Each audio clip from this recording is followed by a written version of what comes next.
kìràkìtà ò dọ́là ọ̀rẹ́ mi, ká ṣiṣẹ́ bí ẹrú kò dá nǹkan.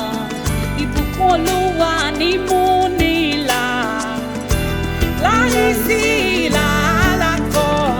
Dúró, dúró d'Olúwa.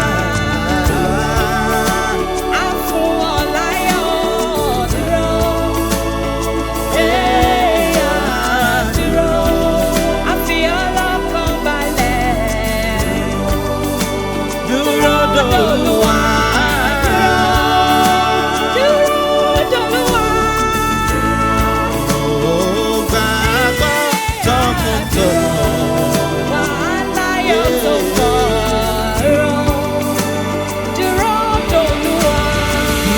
Kó tó jẹ kò ní jẹ bàjẹ́, bó ti wù kó rí kò tẹ̀lé bàjẹ́. Ìlérí Olúwa kò lè yẹ, yóò ṣẹ, òun la sọ kó rí bẹ́ẹ̀. Gbogbo àwọn tó dúró d'Olúwa, wọn kì yóò pàdánù ohun rere. Sùúrù àti ìgbàgbọ́ la fi ń ríre gbà lọ́wọ́ Olúwa. Dúró. Kíkà kan nínú ìrètí, ká ṣe rántí ohun gbogbo tó ti wí.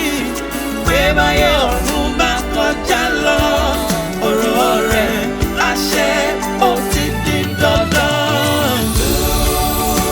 Kún fún ìrètí o. Ogun àṣẹ tó bá ti lè dúró.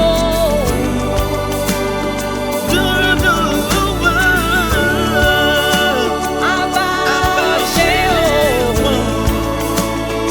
àyànjú rẹ̀ ò dúró, ó ti di dandan. Dúró d'Olúwa. Ìrẹ̀wẹ̀sì kankan kò má sí. Nínú ìdánwò, ìrẹ̀lẹ̀ tàbí Ìpọ́njú bá dé, èmi yóò tójú ká. èmi yóò dúró lé ọ.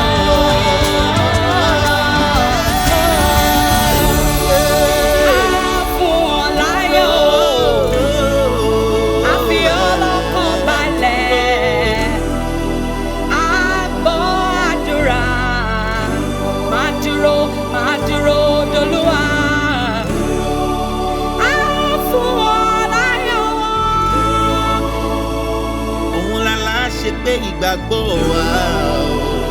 Tèmi l'Olúwa, máa dúró, èmi á dúró. Dúró nínú Olúwa, mẹsẹ̀ rẹ dúró ṣinṣin, wàá ṣọpẹ́.